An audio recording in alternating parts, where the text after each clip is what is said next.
Okay, today we're going to make chicken and vegetables in a mustard and sage sauce. Nice, simple. Sounds complicated, it really isn't.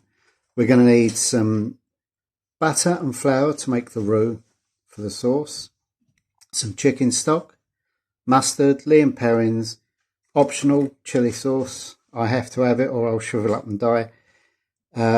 We have mushrooms, chopped onion, chopped garlic, fresh sage from the garden, 1 bay leaf, a carrot, a couple of sticks of celery, some frozen peas and a red pepper. And we're going to serve this just with some simple rice. There you go, let's get cooking. Okay, we're going to start cooking now. So in the pan I'm using a wok. You use whatever you've got. Nice hot oil, and then we're going to cook the chicken in 2 batches just so it doesn't boil in the pan. Get a nice bit of colour to it, so probably 3 or 4 minutes on one side and then start turning it up. So we'll let that colour off and then we'll cook the other bit and then we'll make the next bit. Okay, they're sort of 3/4 cooked, but they've got a nice bit of colour to them, nicely sealed so they're nice and safe. We're going to take these out now and then put the next batch in and fry them off. Okay, so that's the chicken all fried. Pop in the butter. Now when you're making the roux, you want about the same amount of flour as butter. I'm using probably 2.5 ounces, I don't know, 50-60 grams maybe. So we're going to melt that down and then fry our onions, garlic, sage, bay leaf in it until they're really cooked out, and we need to cook it until all the water's gone, otherwise we won't make a proper roux. So I'll melt that and then we'll put the onions in. Okay, here we go with the onions, garlic and herbs.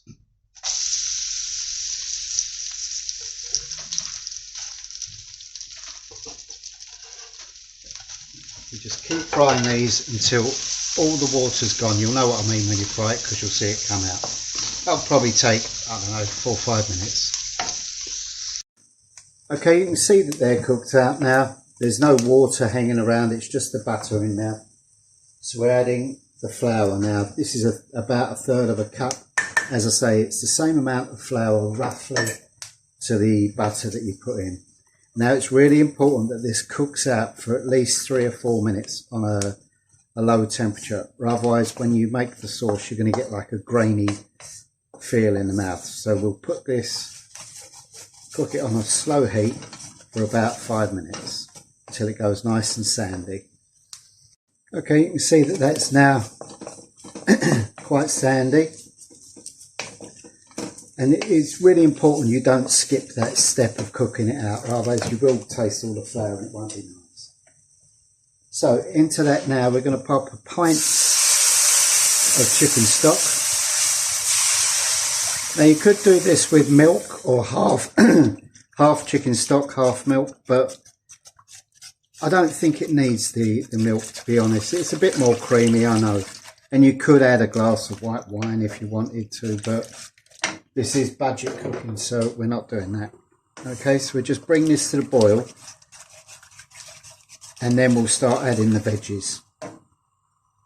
Okay, you can see that it's bubbling away and it's thickened up nicely. You don't want it too thick, or otherwise it'll be hard eating.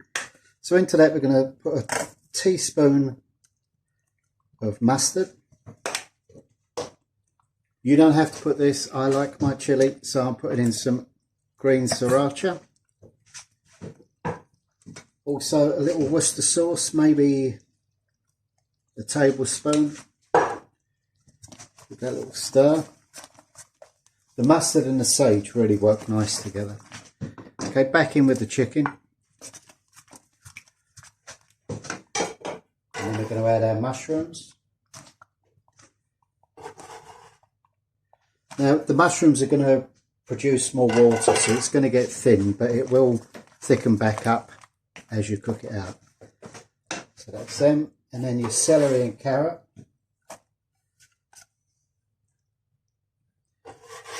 Don't forget to put the celery in. I know everyone says they don't like it, but it's really important for the digestion and vitamins and all sorts of other things.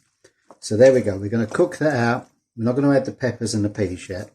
We're going to cook that out for about 10 to 15 minutes. Let all the carrots and celery soften down and all the flavours start to mix. Okay, the carrots are just about softened up. So I'm now going to add, I'll put the rice on about now as well. Usual thing with the rice, 1.5 times water to rice, pinch of salt, bring it to the boil. When it boils, turn it right down and let the moisture all soak into the rice. You'll have perfect rice every time. So, into this now we're going to put our peppers and our peas.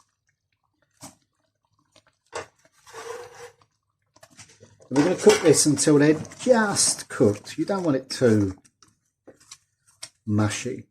If you notice, everything's cut up so you can eat this with a spoon. My wife likes to just shovel her food in with a spoon. So this is perfect for that. Also, we're going to add a little bit of seasoning now. You can either use black pepper or white pepper. If you use black, you can see it. If you use white, you can't. It's all a matter of taste. I quite like both, to be honest, but you use whichever. So I'm going to have a bit of both, and then just have a little taste, see if it needs salt, and that's you basically done. It's time for I feel like chicken tonight. So there we go. I meant to say, before you put the peas and the peppers in, if you'd have put that in a pie dish and put some pastry on top, you'd have a nice chicken and vegetable pie. It's another meal you can do. So there you go, that's all cooked now. We're just going to wait for the rice and then I'll show you the plate up, and that's the meal done. Okay, rice is cooked, chicken's done, just a little plate up.